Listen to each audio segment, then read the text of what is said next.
Le 2 décembre 2010, un petit pays du Golfe se voit attribuer l'organisation de l'événement le plus suivi du monde. Alors que son existence dans le monde du football était loin d'être évidente, le Qatar obtient la Coupe du Monde 2022. Il faut dire que les Qataris aiment le foot et ils sont prêts à dépenser beaucoup d'argent pour le montrer. Mais à dépenser sans compter, on regarde peu sur les moyens utilisés. Environ 6000 ouvriers sont morts depuis le début des constructions. De nombreuses enquêtes pour corruption ou trafic d'influence ont été ouvertes en France contre Nicolas Sarkozy ou Michel Platini par exemple. Sans parler du coût écologique d'une telle opération conduite dans un endroit désertique. Tant de mots pour du football. Loin d'honorer le Qatar sur la scène internationale, cette Coupe du Monde ternit au contraire l'image d'un pays vis-à-vis de nos valeurs et des droits de l'homme et de notre responsabilité écologique. Notre responsabilité écologique que nous assumons si bien depuis la COP21. Nos droits de l'homme que nous bichonnons toujours, surtout quand il s'agit d'accueillir les bateaux en mer perdus en Méditerranée. Vraiment, le Qatar aux antipodes de nos valeurs. Ou alors, serait-il plus facile de pointer du doigt la crasse des autres plutôt que de balayer devant notre propre porte? Mais malgré les critiques évidentes, le sport reste un jeu. Et pour jouer, pas besoin de s'embarrasser de sentiments ou de morale hors de propos. Récemment, les Jeux Olympiques d'hiver ont été organisés à Pékin, tout en neige artificielle et en plein scandale ouïghour. La dernière Coupe du Monde se déroulait en Russie, malgré sa première invasion de l'Ukraine. Et bien sûr, la nouvelle annonce des Jeux asiatiques d'hiver en Arabie Saoudite pour le plus grand plaisir des ayatollahs de l'écologie. Le sport ne semble pas réellement s'occuper de politique. Mais cette vision européano-centrée que nous chérissons n'est-elle pas de la poudre à nos yeux, mesdames et messieurs? Les pays en développement n'auraient-ils pas le droit de jouir autant que nous des plaisirs simples de la vie, comme conduire un Range Rover dans le désert ou alors de faire du ski par 40 degrés? Ce qui est évident pour des Européens ne l'est pas nécessairement à l'étranger, et ce même sans cynisme, sans sarcasme. Ainsi, le Qatar est un pays qui a engagé une transition démocratique en autorisant par exemple une presse libre et en favorisant le travail des femmes par exemple. De nombreux universitaires de tous les pays s'y rendent actuellement pour y donner des cours et pour faire avancer la recherche. Plusieurs femmes là-bas ont été nommées à des postes importants comme la fille de l'émir, Lola El Khater, porte-parole du ministère des Affaires étrangères. La Coupe du Monde a donc aussi pour objectif d'être un pays où un moyen avait objectif pour le Qatar de montrer au monde des aspects plus positifs de son développement. Ainsi, la question écologique n'est pas au cœur des préoccupations des pays en développement, de même dans un pays qui compte 10 fois plus d'étrangers que de nationaux qataris. Le statut et les droits des étrangers revêtent une importance particulière en termes de sécurité intérieure. Mais n'oublions pas aussi que la Coupe du Monde est un événement fédérateur dans un monde compliqué et qu'elle pourrait être l'étendard de la paix à travers le sport. À l'instar des Jeux Olympiques qui rassemblent toutes les nations autour d'un grand événement sportif, la Coupe du Monde de football est l'occasion pour des cultures et des populations différentes de se rencontrer et d'échanger. Un formidable voyage international devant la télévision pour 7 milliards de personnes ne demandant dans leur vie qu'un peu de pain et beaucoup de jeux. Pour en revenir au ballon rond, le foot est peut-être le symbole d'unité internationale tant sa pratique est répandue autour du globe. Mais un événement tel que la Coupe du Monde doit-il être assorti de garde-fous?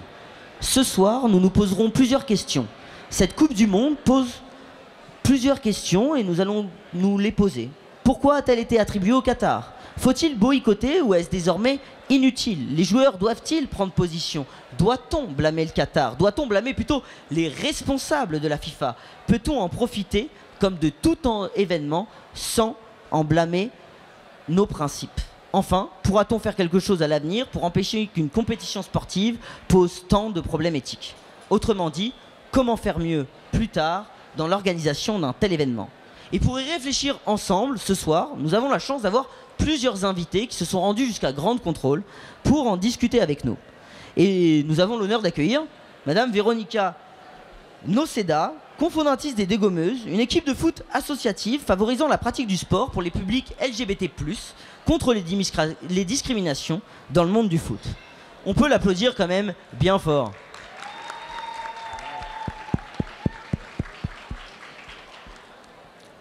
Pour Pour l'instant, il n'est pas encore là, mais on va quand même le présenter parce que c'est important pour les gens qui ne nous ont pas encore rejoints de savoir les invités qui vont nous rejoindre tout à l'heure. Avocat au barreau de Paris, spécialiste du droit du travail et du droit des affaires. On aime bien toujours avoir un avocat dans ce genre d'événement.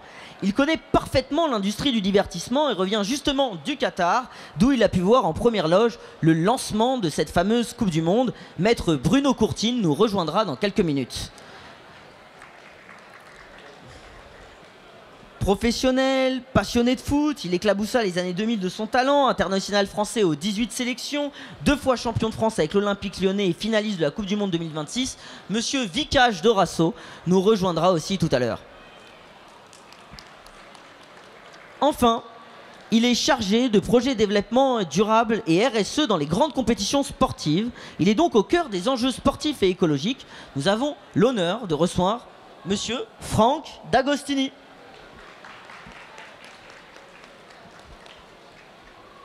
La démocratie aujourd'hui et ici mêle, c'est celle d'une population qui réfléchit ensemble, même si parfois elle préfère boire, qui choisit les réponses aux gros enjeux contemporains. Puisse ce Parlement se faire l'écho d'une intelligence collective, même que l'on soit 5, 10, 20, 30 ou 50. L'important est souvent de débattre de comment organiser au mieux la suite des événements que nous représentons à travers nos valeurs et notre pays. Voilà. Je ne doute pas que ce soir, nous allons avoir des échanges fabuleux. Et pour cela, nous allons commencer dès maintenant le débat. Hop. Allez, on y va, les gars.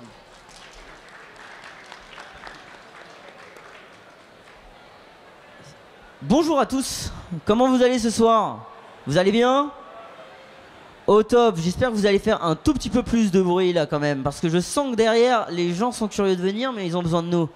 Et avant ça, peut-être la question la plus importante que l'on doit se poser ce soir, c'est de savoir, est-ce que ici dans la salle, certains d'entre vous déjà ont boycotté cette Coupe du Monde? Oui, est-ce que vous pouvez lever la main ceux qui ont vraiment boycotté la Coupe du Monde? Ok, vous êtes quand même quelques-uns à l'avoir fait. Ok, on entend déjà des personnes faire « Ouh ». Est-ce qu'on pourrait faire passer peut-être déjà le micro à quelqu'un? Parce que l'importance de ce genre d'événement et de ce Parlement ce soir, c'est d'essayer de comprendre comment collectivement on pourrait améliorer les prochains événements sportifs. Nathan, on va aller voir du côté des dégommeuses pour savoir lesquelles ont boycotté la Coupe du Monde et peut-être leurs raisons.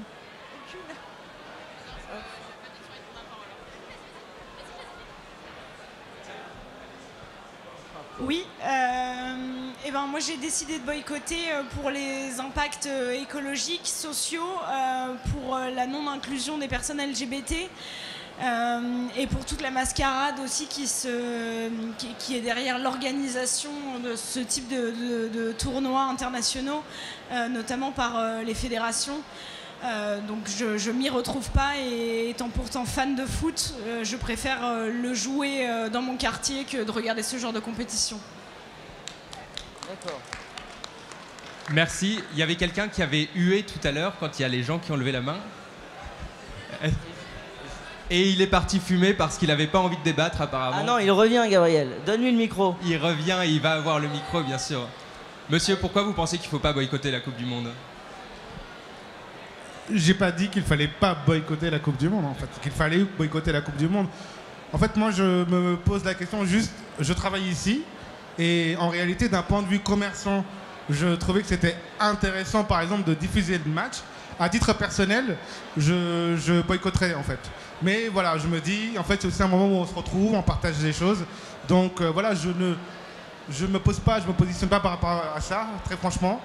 Donc en réalité, ici, nous, on boycotte du coup la Coupe du Monde. Et à titre personnel, maintenant, là, je regarde le foot. Donc, alors que je pensais faire plutôt l'inverse. Donc voilà. Merci beaucoup. Est-ce que vous pensez dans le public que le boycott de la Coupe du Monde, dont on a entendu parler beaucoup dans les médias avant l'événement, a eu un impact réel sur les parts d'audience qu'ont récolté les premiers matchs? Est-ce que certains d'entre vous ont peut-être des chiffres aussi? Peut-être Monsieur Agostini aurait quelques chiffres à nous donner éventuellement? Bah attendez, Madame Véronica Maceda a déjà un chiffre à nous donner. C'est pas moi qui ai créé ce chiffre, hein, mais je l'ai lu dans la presse. Le premier match, le match inaugural, l'audience en Europe a été inférieure de 40 millions par rapport au match inaugural de la précédente Coupe du Monde. Donc très clairement, le boycott a eu un impact sur le nombre de téléspectateurs. Alors le premier match n'était pas une affiche extraordinaire, mais quand même, ça a eu son poids. Merci. En effet, c'est un chiffre que le magazine Challenge, il me semble, avait donné. Mais il y a d'autres chiffres qui ont été publiés. Peut-être que quelqu'un a une référence à faire valoir. Alors, moi, je crois avoir vu qu'en France, sur les 2 premiers matchs, et qui plus est sur le 8e de finale, au contraire, ça avait fait de très bonnes audiences. Par contre, effectivement, en Allemagne, j'ai vu qu'il y avait, vous avez dit tout à l'heure, moins 40%, j'avais vu un chiffre relativement similaire qui était de moins 25, moins 30% par rapport au Mondial 2018.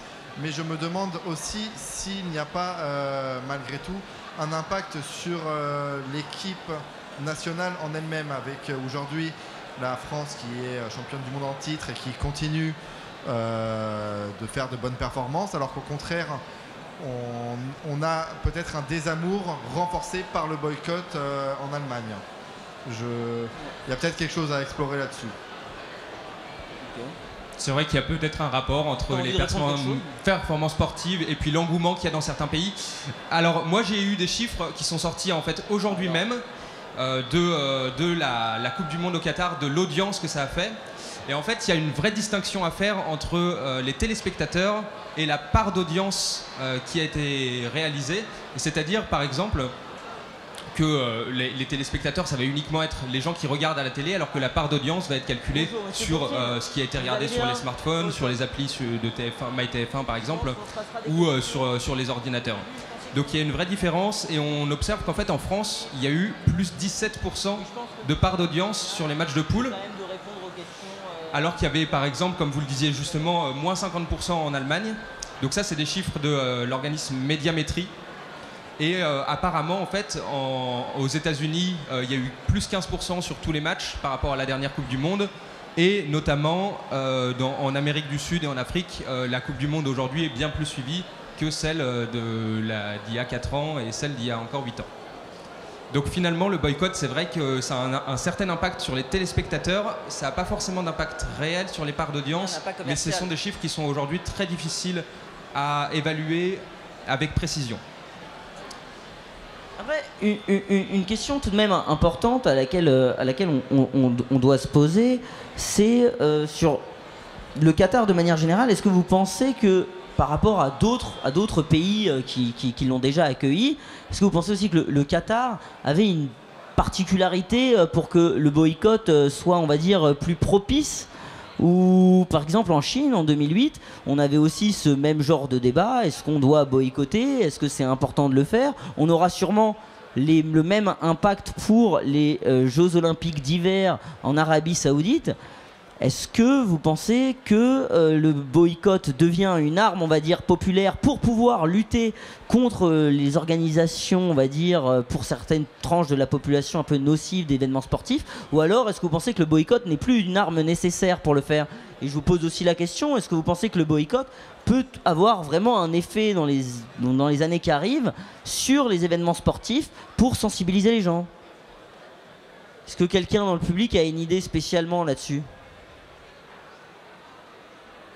Pas vraiment, Franck? Juste pour revenir rapidement sur la question de l'audience, c'est compliqué aussi parce qu'il faut comparer ce qui est comparable. Là, c'est la première Coupe du Monde en hiver pour nous, pardon. Et comparé à des Coupes du Monde en été, c'est la première fois, je crois, que dans les chiffres sont incluses aussi des audiences collectives. Donc on inclut aussi les chiffres quand les gens visionnent dans les bars, etc., ce qui n'était pas le cas auparavant. Une Coupe du Monde en hiver pour l'hémisphère nord, mais une Coupe du Monde qui n'est pas en hiver pour l'hémisphère sud. Donc encore une fois, la question du boycott, ou de l'impact du boycott, il faudra la mesurer sur les années à venir. Ce qui est certain, c'est plutôt qu'en termes d'acceptabilité des pratiques, on a franchi, je pense, un vrai palier. Là, aujourd'hui, c'est la première fois qu'on entend autant de personnes s'exprimer contre un événement aussi fortement et aussi unanimement, en tout cas en Europe, ce qui est déjà un premier pas, sachant que l'essentiel des fédérations internationales sont situées en Europe également, qu'en termes de business, on a déjà vu aussi des entreprises être mises à la porte de certains événements. On a vu les fédérations parfois on va dire infléchir un petit peu leur comportement, si ce n'est de façon radicale, au moins commencer à le faire. Donc ça commence à changer tout doucement. La question du boycott, est-ce que le boycott aura un impact? Personne ne peut le dire aujourd'hui, mais ce qui est certain, c'est que les instances commencent à changer. Le CIO, par exemple, pas plus tard que mardi, a adopté une résolution concernant les Jeux d'hiver, je crois, pour les organiser uniquement dans des pays dans lesquels la moyenne de température des 10 années précédentes devait être inférieure à 0 degré. Donc ça, c'est quelque chose qui est assez symbolique, mais pas tant, ça aura des vrais impacts. Normalement, je crois qu'il devait y avoir des annonces sur les prochains pays organisateurs de Jeux d'hiver qui ont été reportés d'1 an pour justement permettre de prendre en compte ce critère. Ça bouge, comme souvent dans le sport, trop doucement. Pas assez fort, mais ça commence un petit peu à bouger. En tout cas, ce qui semble aussi évident, c'est qu'une partie, je trouve, du public, y compris parmi les fans de sport, sait ou commence à savoir ce dont il n'a plus envie. Et ça, c'est quelque chose d'assez fondamental. Moi, je suis tout à fait d'accord avec ce qui vient d'être dit.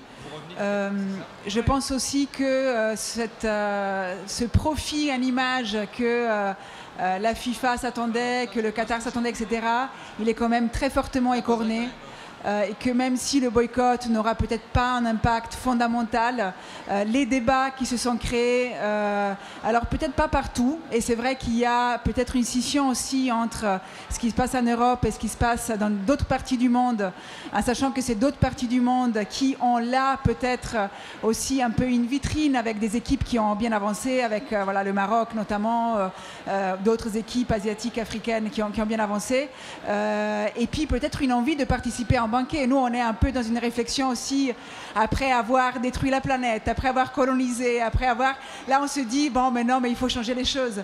Il y a des pays qui n'ont pas participé à toute cette... à tous ces biens, à toute cette consommation, et qu'aujourd'hui se disent mais c'est aussi notre tour. Donc effectivement, je pense qu'il y a on le voit aussi sur les enjeux climatiques, c'est des débats qui traversent la société, qui traversent la planète. Mais en tout cas, je pense qu'il y a effectivement, je suis d'accord avec toi, ces grands événements hyper capitalistes, hyper consuméristes ont une image qui est de moins en moins supportable, en tout cas d'un point de vue du marketing du sport. D'accord. Merci beaucoup. Franck, tu voulais rajouter quelque chose ? Juste rapidement aussi sur l'impact sur les organisations. Quand on parle de scandale de corruption, la FIFA est corrompue, ça. Je pense que c'est important aussi de préciser, on en a parlé un peu dans le discours inaugural, mais comment a été attribuée cette Coupe du Monde ? Elle a été attribuée effectivement le 2 décembre 2010. Par qui ? Par le comité exécutif de la FIFA. Donc à l'époque, je crois que c'était 24 plus 1, ou 24 personnes en tout. 24 personnes, je dis pas que c'est facile à corrompre, mais ça va. Alors qu'aujourd'hui, la Coupe du Monde est attribuée par l'équivalent du Parlement. Donc avant, c'est comme si les personnes qui attribuaient la Coupe du Monde, c'était seulement nous 4 ou nous 5. Aujourd'hui, ce serait vous tous et toutes. Donc ça répartit la charge, et le modèle démocratique a évolué aussi. On ne concentre plus le seul pouvoir décisionnaire et électoral dans les mains de 24 ou 25 personnes uniquement, mais sur l'intégralité des fédérations. Parler aussi encore de corruption à la FIFA, c'est un peu réducteur. C'est une corruption qui était systémique en fait. Qui siégeait dans ce comité exécutif, c'était des représentants des fédérations qui ont été choisis par leur confédération, donc des représentants du football au niveau d'un pays, qui ont été choisis par leur continent pour être envoyés à l'organe mondial de gestion du foot. Et c'est ces personnes-là qui ont été inculpées parfois pour corruption et qui sont tombées pour corruption, qui ont été prises dans le coup de filet du FBI en 2015, fin mai 2015, qui a entraîné la chute de Sepp Blatter, etc. Donc en fait, c'est une corruption qui n'était pas uniquement basée en Suisse, comme on peut l'avoir avec toute l'opacité qui peut régner autour de ce pays en termes de finances ou autre. C'est beaucoup plus systémique que ça. C'est de la corruption qui a été répartie et disséminée partout. et dont les représentants étaient finalement le fer de lance et peut-être la plus grosse incarnation. Donc il y a tout un monde à changer, et cette réforme aussi des statuts de la FIFA, je ne sais pas si elle allait dans ce sens-là de façon opportuniste, mais en tout cas je pense qu'elle complique aussi à l'avenir une attribution non majoritaire d'événements et forcément une attribution liée à la corruption. Je pense, mais je me trompe peut-être. Alors, pour rebondir sur ce que vous venez de dire, en 2011, il y a Mohamed bin Hamad, qui était président de la Confédération asiatique de football, qui a été condamné à stopper toute activité en lien avec le foot durant 10 ans, il me semble. C'est en effet, il avait été reconnu de malversation envers notamment des dirigeants de la Confédération africaine de football. Est-ce que ces personnes-là, enfin le fait qu'il y ait eu des personnes condamnées, qu'il y ait eu des enquêtes ouvertes dans des pays comme la France, dans des pays comme la Suisse, etc., ça n'aurait pas pu remettre en cause l'attribution et peut-être aller jusqu'à l'annulation? Pourquoi on n'est pas allé jusqu'à l'annulation de cette attribution? Est-ce que c'est des problèmes juridiques ou est-ce que c'est simplement un manque de volonté que finalement à la FIFA on trouvait ça très bien malgré les conduites douteuses qui ont été observées? C'est une question un peu compliquée que je pose et je pense que Sepp Blatter aurait été mieux placé pour y répondre, mais on n'a pas eu la chance de l'avoir aujourd'hui. Très clairement, je pense que c'est les organisations qui sont étanches à plein de choses. Effectivement, il y a eu toute cette vague de procès ouverts depuis 2015, d'enquêtes ouvertes. Il y a eu des enquêtes en France, parce qu'il n'y a pas que la FIFA, il y a la UEFA, il y a le rôle de Michel Platini, il y a le rôle de Nicolas Sarkozy, tu l'as évoqué au début. C'est quand même des choses très très lourdes en fait. Mais on le voit, on le voit dans les sphères de pouvoir de notre société, malheureusement, y compris face à des preuves, y compris face à des preuves accablantes. On pourrait parler des violences sexuelles en politique. Voilà, c'est un parallèle qui peut paraître tiré par les cheveux, mais c'est exactement la même chose. Il y a des personnes des enquêtes accablantes et qui sont promues au sein de nos propres gouvernements et de notre propre Parlement. Donc, effectivement, je pense qu'il y a des forces de résistance dans ces grandes institutions qu'il est très difficile d'infléchir. Évidemment, j'ai quand même aussi l'espoir de pouvoir le faire au final. Mais clairement, il y a une force de résistance de ces institutions très conservatrices qui est là. Et on l'a vu aussi pour ce qui est de l'attribution de cette Coupe du Monde 2022. Merci beaucoup. On reposera la question tout à l'heure quand le vicage d'Horacio arrivera, parce que je crois qu'il avait quelque chose à dire vis-à-vis de la FIFA.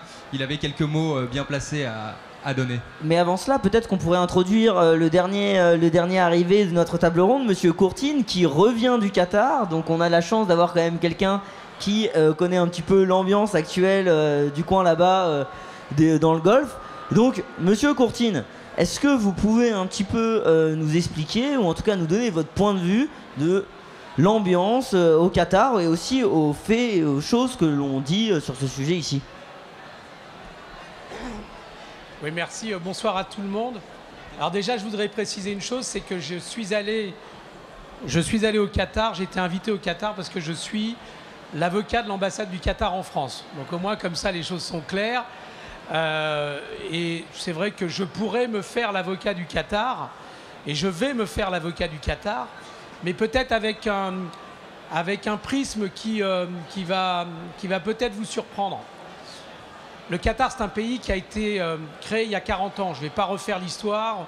Je pense que beaucoup ont écouté des émissions, des documentaires, des reportages, des articles. Il y a 40 ans, le Qatar, c'était rien.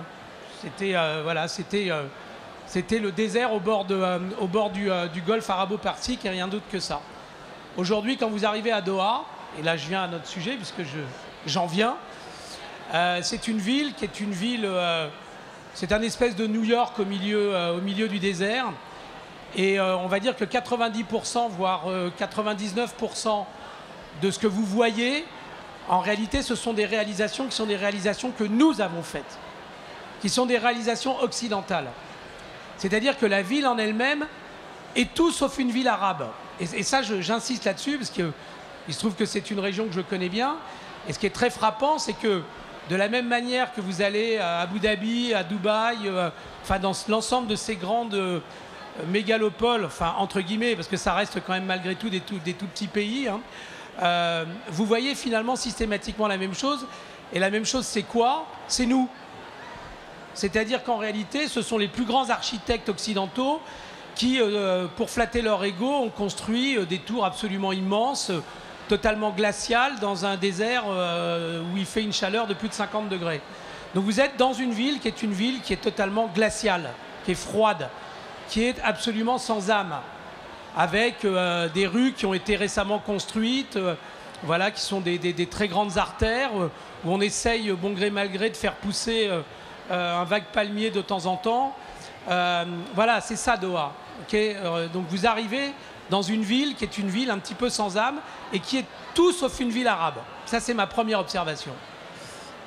La deuxième observation, c'est, et pour rejoindre ce qui a été un petit peu dit précédemment, tout est maîtrisé par la FIFA. C'est-à-dire que tout le merchandising, c'est la FIFA. Les drapeaux, les décorations, la manière dont les hôtesses ou les autres qui vous accueillent sont habillés, c'est la FIFA, qui est une organisation internationale. C'est-à-dire qu'en réalité, aujourd'hui, que vous alliez suivre un match d'une Coupe du Monde à Berlin, à New York, à Londres, à Doha, à Abu Dhabi ou à Pékin, vous aurez de toute façon exactement la même prestation. Vous aurez exactement les mêmes services. Vous aurez exactement le même accueil. Vous allez arriver dans un hôtel qui va être un hôtel en fonction de vos moyens, de 3, 4, 5 étoiles, qui est exactement le même hôtel que celui que vous trouvez à Paris, que vous trouvez à Berlin, que vous trouvez n'importe où dans le monde. Donc en réalité, ce qui est absolument impressionnant, ce que moi j'ai constaté, j'ai jamais été dans une Coupe du Monde de ma vie, donc je ne suis pas un grand fanat de foot pour dire les choses, mais ce qui m'a frappé, c'est en réalité l'absence totale de culture locale dans la manière dont l'événement est organisé. C'est un événement qui est organisé de manière globale. Nous sommes dans le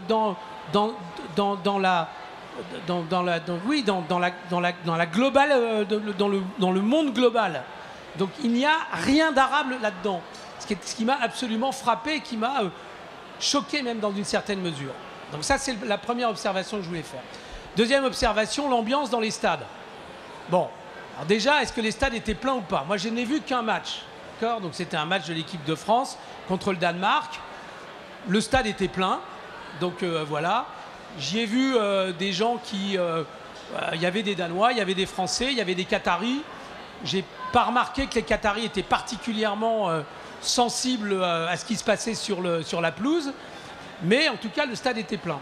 Voilà, il y avait une ambiance qui est exactement la même ambiance que ce que l'on peut retrouver dans n'importe quel autre stade, sauf qu'il manque un élément essentiel, c'est l'alcool. Il n'y a pas d'alcool. Et s'il n'y a pas l'alcool, il n'y a pas la fête. Donc, alors, à la question, est-ce que cette Coupe du Monde est une coupe festive? La réponse est non. Voilà, il faut dire les choses comme elles sont.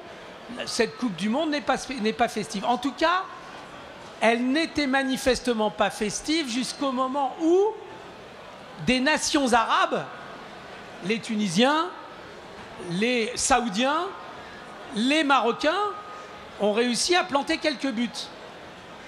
Et moi, mon propos est de vous dire quand même que nous avons un regard, alors qui est à la fois juste, nécessaire pour nous, mais nous avons un regard qui, pour eux, est un regard extraordinairement arrogant.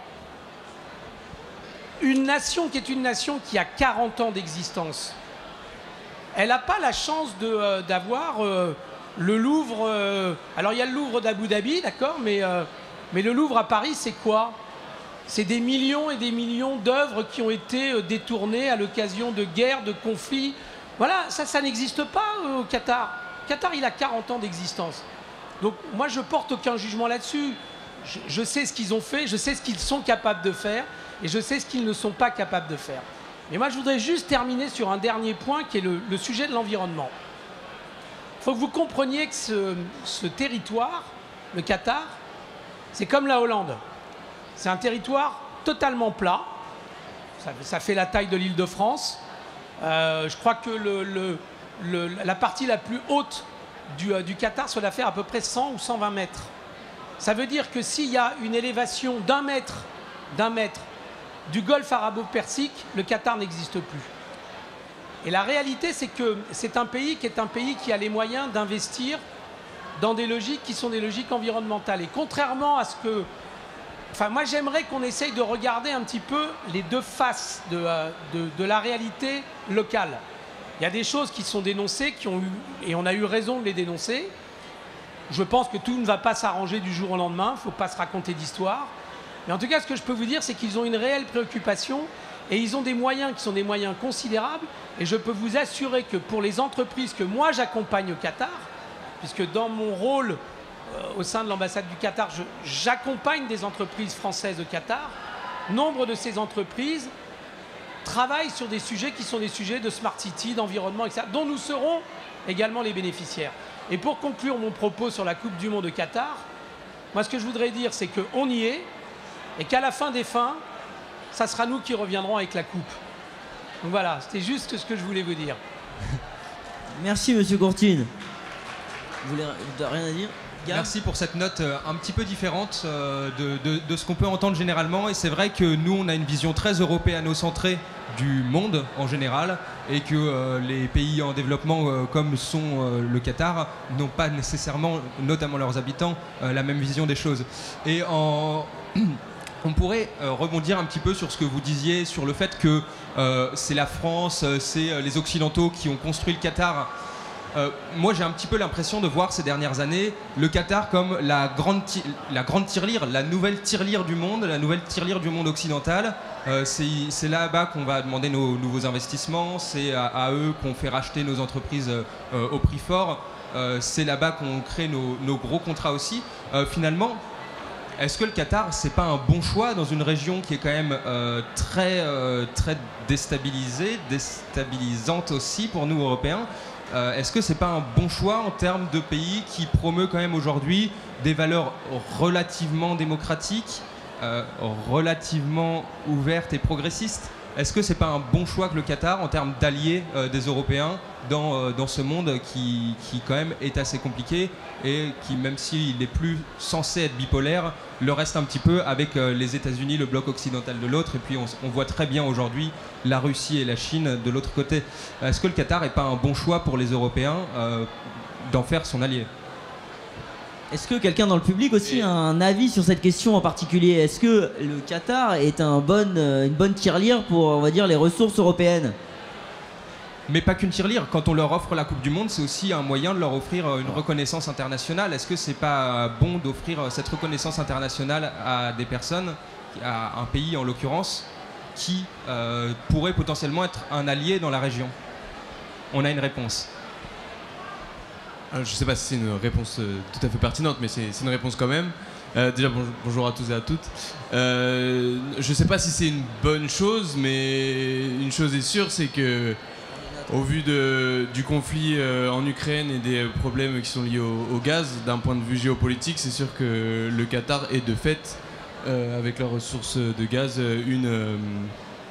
un partenaire, j'ai envie de dire, obligé finalement dans la situation actuelle avec toutes les questions liées à l'énergie qui est actuellement aujourd'hui. Donc est-ce que c'est une bonne chose compte tenu de tout ce qu'on sait sur le Qatar et sur ce qu'il représente géopolitiquement parlant? Je ne sais pas. Mais une chose sûre, c'est qu'économiquement et énergétiquement, j'ai presque envie de dire qu'on n'a pas le choix. Donc même si c'est la fin de l'abondance et il faut mettre des manteaux à l'Assemblée, je vois que certaines personnes l'ont retiré ici, donc ça prouve que finalement on a un peu de marge niveau énergétique. Mais pour être un peu plus sérieux là-dessus, oui, ce qu'on a vu avec finalement ce qui s'est passé donc les dessous sous Sarkozy, avec ce dîner à l'Élysée qui a permis l'attribution en coulisses avec Michel Platini notamment du Qatar, est à rentrer dans cette dimension géopolitique de toute façon. Donc je ne sais pas si c'est une bonne chose, mais force est de constater qu'on n'a pas eu le choix et en tout cas on en subit les conséquences aujourd'hui, nous en tant que spectateurs, téléspectateurs, et on est là pour en parler, donc c'est déjà une bonne chose.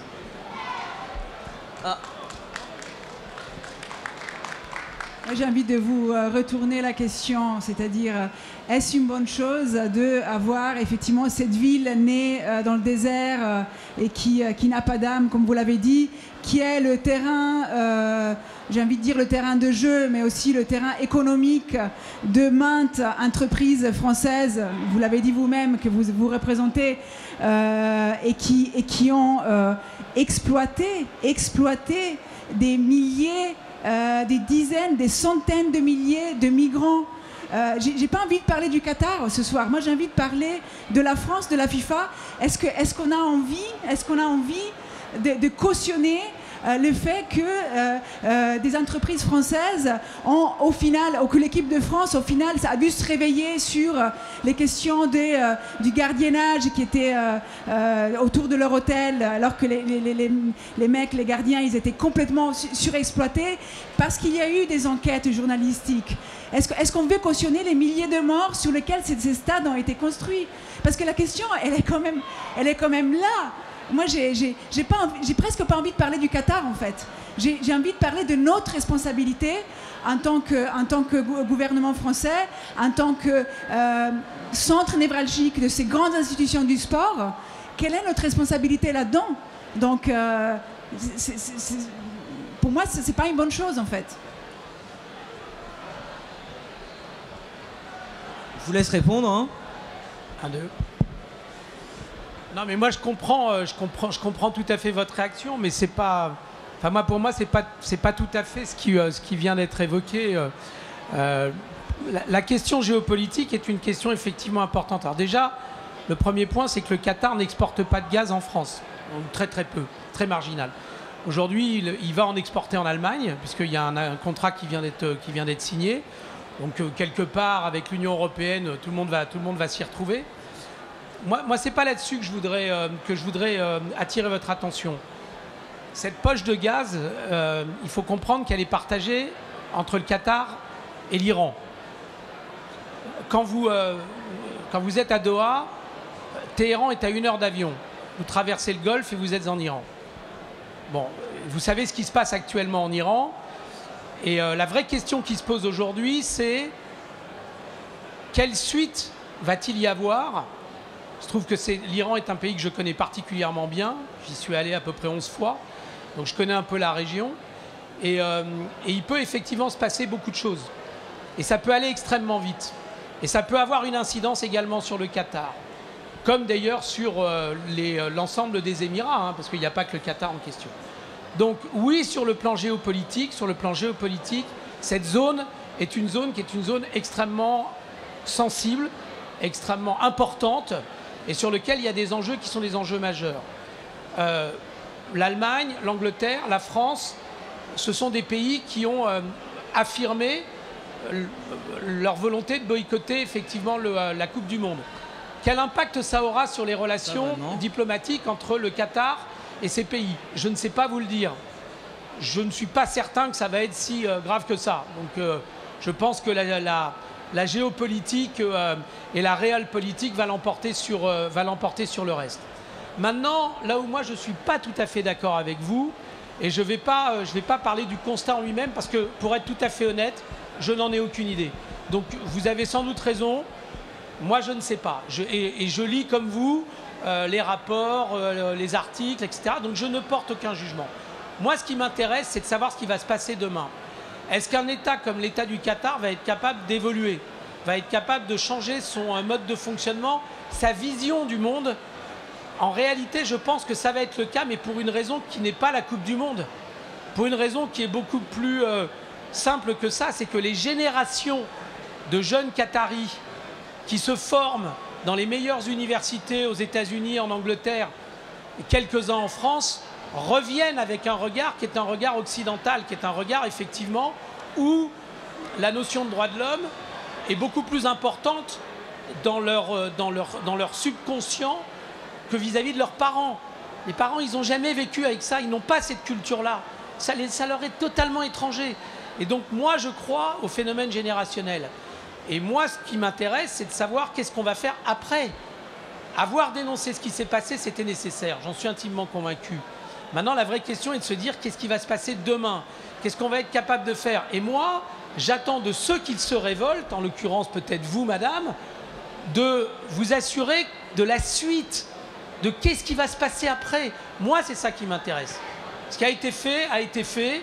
Je pense que, très honnêtement, la France n'a vraiment rien à prouver par rapport à ce qui s'est passé en 40 ans au Qatar.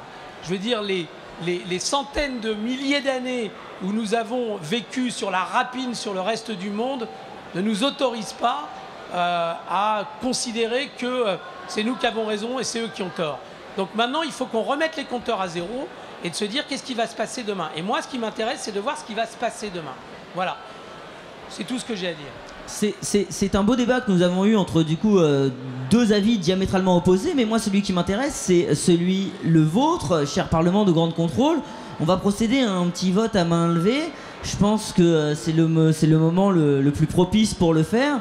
Est-ce que vous pensez donc réellement aussi que du coup nos actions françaises et celles de la FIFA n'ont pas tant que ça de répercussions, si on en a écouté aussi du coup votre avis sur le gaz en Iran et tout ce qui va avec, sur les organisations des événements sportifs et sur le Qatar?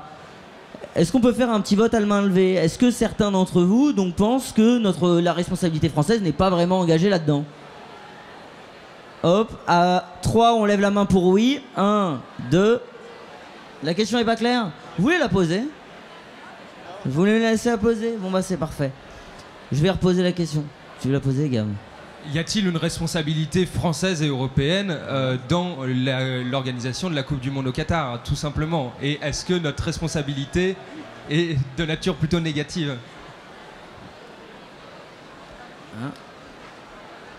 Ok. C'est pas non plus et une manif. qui considère que notre responsabilité est plutôt positive dans l'organisation de la Coupe du Monde au Qatar? Eh ben, on a une personne qui considère que c'est plutôt positif et bien sûr qu'elle va expliquer pourquoi. Bravo de faire l'avocat du diable. Merci beaucoup. Non, je pense qu'actuellement elle ne l'est pas, mais comme disait Bruno, ce qui compte c'est l'après. Là où nous on a de la chance, c'est qu'on est un grand pays avec une forte culture, qu'on peut apprendre de nos erreurs. Nous on a appris de nos erreurs depuis des années et des années, et que là c'est le moment de dire regardez, faites comme ci, faites comme ça, mais de le faire ensemble, pas de le faire d'une manière un petit peu frontale. Ce qui est fait est fait. La Coupe du Monde, elle est au Qatar. Samedi, les bars vont être pleins à craquer. Et si on gagne, les Champs-Élysées vont être pleins à craquer. On ne peut rien y faire, c'est comme ça. Mais comment est-ce qu'on peut rebondir là-dessus? Fondamentalement parlant, le foot, c'est un sport qui rassemble. Et je trouve que l'utiliser aujourd'hui pour nous diviser, c'est pas quelque chose qui va nous aider. C'est vachement bien pour dénoncer à l'heure actuelle. Voilà. Il y a énormément de personnes qui sont pas d'accord, dont moi, énorme amateur de foot, mais qui regarde quand même tous les matchs de l'équipe de France, et je le fais vraiment sans me cacher. Mais c'est comment après est-ce qu'on va réussir à faire bouger ces institutions? Et parce que là, bon voilà, on survole un peu avec le Qatar, mais on oublie ce qui s'est passé il y a 4 ans avec la Russie. Tout le monde oublie complètement. Les Jeux Olympiques d'hiver, c'est encore plus abominable au point de vue de l'écologie. Donc on continue à surfer sur cette vague de catastrophes, et parce que c'est le foot et un événement planétaire, que d'un coup on tape dessus. Donc moi je trouve ça très bien. En revanche, je trouve pas que la France, plus qu'une autre nation, alors même s'il y a l'affaire Sarkozy, puis Platini, etc., mais ça concerne juste 2-3 personnes qui ont été élues par un peuple, c'est vrai, mais c'est pas moi sur mon petit siège aujourd'hui. Le président de la République de l'époque.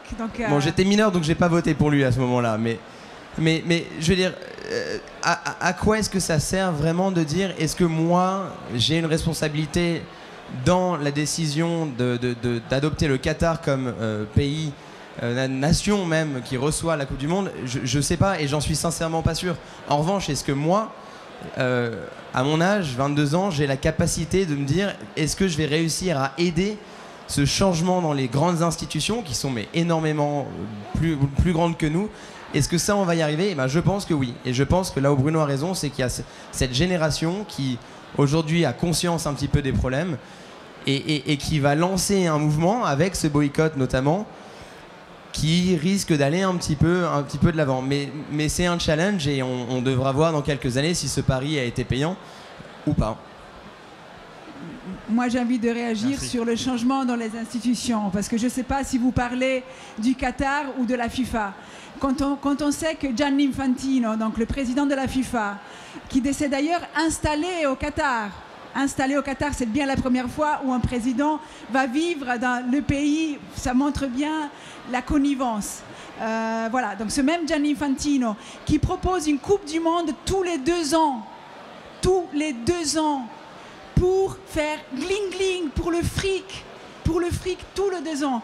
Le même Gianni Infantino qui propose, je crois que de doubler, alors je ne suis pas une experte, peut-être toi tu le sais, de doubler le nombre d'équipes présentes. Tout ça pour les droits télé, tout ça pour le merchandising, tout ça pour le gling-gling. Moi, mon espoir de changement auprès de la FIFA, ils sont vraiment très, très moindres. Sur le Qatar, à nouveau, pour moi, le Qatar, c'est pas le centre de la discussion. Je vois que Vikash est là. Salut Vikash. Ok, merci. Voilà. C'est-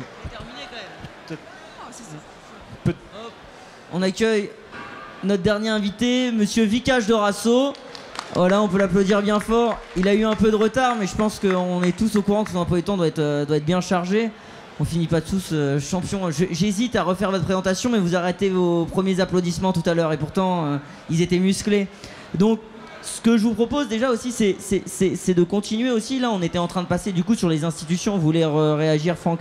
Je vais vous laisser réagir dans une seconde. On était sur les institutions, sur la FIFA et sur du coup aussi, on va dire l'explosion aussi des organisations sportives pour les droits télé et tout ce qui s'enchaîne.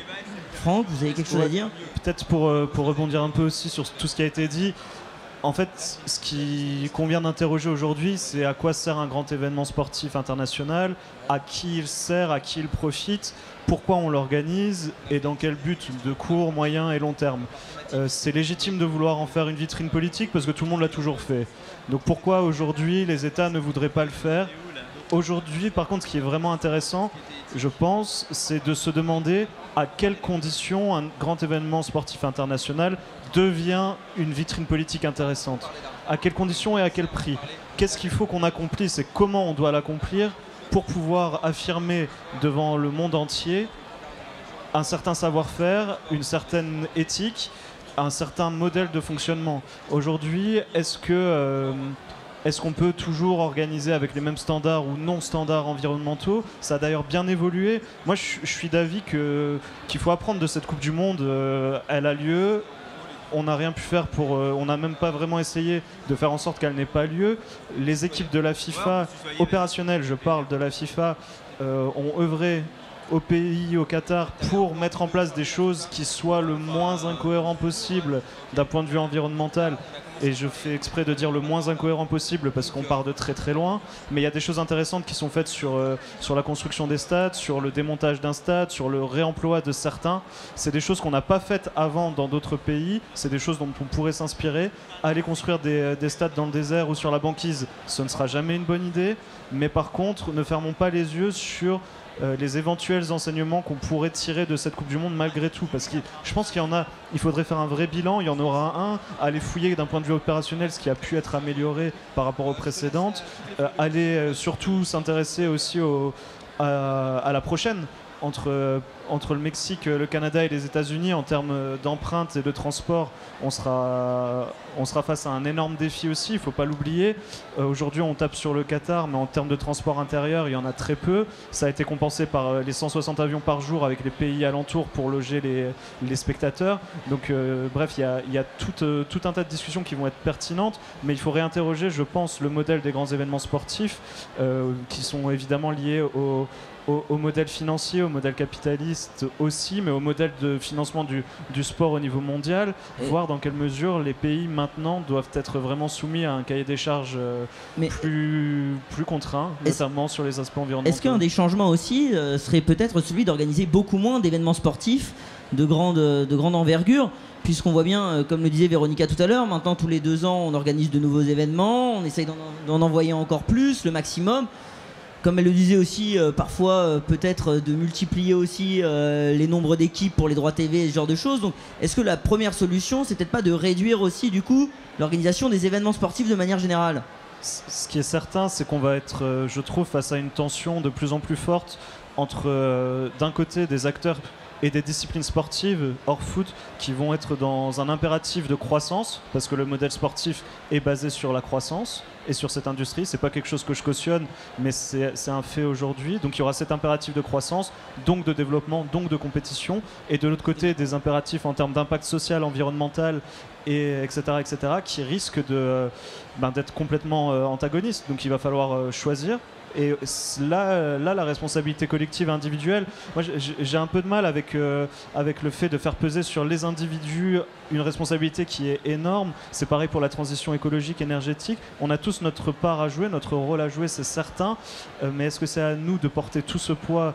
Je ne suis pas sûr. Il y a toute une réflexion systémique, politique, sociétale à avoir. Mais il va y avoir une tension de plus en plus forte entre développement des pratiques à outrance et quoi qu'il arrive, quoi qu'il en coûte, si je peux me permettre, et de l'autre côté, une acceptabilité de la part des publics et aussi une tolérance vis-à-vis des conséquences parfois irrémédiables sur l'environnement notamment.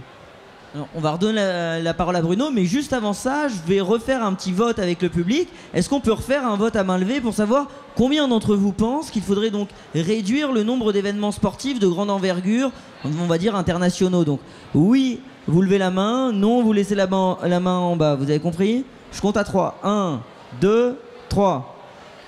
1, 2, 3, 4, 5, 6, 7, 8, 9, 10, 11, 12, 13. Ok. On est pas mal. On est sur du moitié-moitié là. On est à peu près sur du moitié-moitié. On commence à avoir un petit débat contradictoire. Monsieur Courtine voulait reprendre la parole, donc on vous laisse prendre la parole. Et après. Pour moi, il y a ce que je trouve intéressant dans le débat. On oublie peut-être que là, on est en train de parler de la Coupe du Monde de football. Et une Coupe du Monde de football, c'est le monde entier qui joue la Coupe. Et le monde, il est ce qu'il est, le monde. Donc ce monde, il est composé de gens comme vous, qui avez une véritable conscience environnementale, sociale, humaniste, parce qu'on a cette culture. Mais tout le monde n'est pas comme ça aujourd'hui. Et je ne suis pas en train de dire que c'est bien ou pas bien, je porte absolument aucun jugement là-dessus. Et là où moi, je n'ai pas levé la main sur faut-il y avoir plus ou moins d'événements sportifs mondiaux, moi, je trouve ça vachement bien d'avoir des événements sportifs mondiaux parce que c'est quand même l'occasion de créer le débat. Et ce débat aujourd'hui, c'est vrai qu'au Qatar, là, le débat, il a été ultra exacerbé. En tout cas, ultra exacerbé chez nous. Je ne suis pas absolument certain qu'il ait été exacerbé partout dans le monde, hein, pour dire les choses comme elles sont. Très honnêtement, en Asie, dans les pays arabes, je ne suis pas du tout certain qu'ils ont le même regard sur le Qatar que nous avons, nous, et sur la manière dont la Coupe du Monde est organisée. Mais simplement, et je termine là-dessus, nous sommes sur un événement mondial. Le monde aujourd'hui, c'est un monde sur lequel il y a des confrontations politiques avec des points de vue qui sont des points de vue très marqués, et c'est très sain. Et moi, je trouve ça très bien, et je suis absolument ravi qu'on ait effectivement des échanges et des débats, et voire des conflits autour de ça, mais je préfère qu'on ait des débats autour de la Coupe du Monde plutôt qu'on se foute réellement sur la gueule. Donc, moi, dans une certaine mesure, je vote pour avoir plus d'événements mondiaux à l'occasion desquels on puisse avoir des débats et des désaccords, mais qui puissent, à terme, finalement, faire évoluer les choses. Merci, on a une réaction dans le public. Ouais, moi je me dis juste que créer le débat, c'est super, je suis tout à fait pour le débat, mais est-ce qu'on peut pas créer du débat dans un endroit où les gens ont tous leur mot à dire?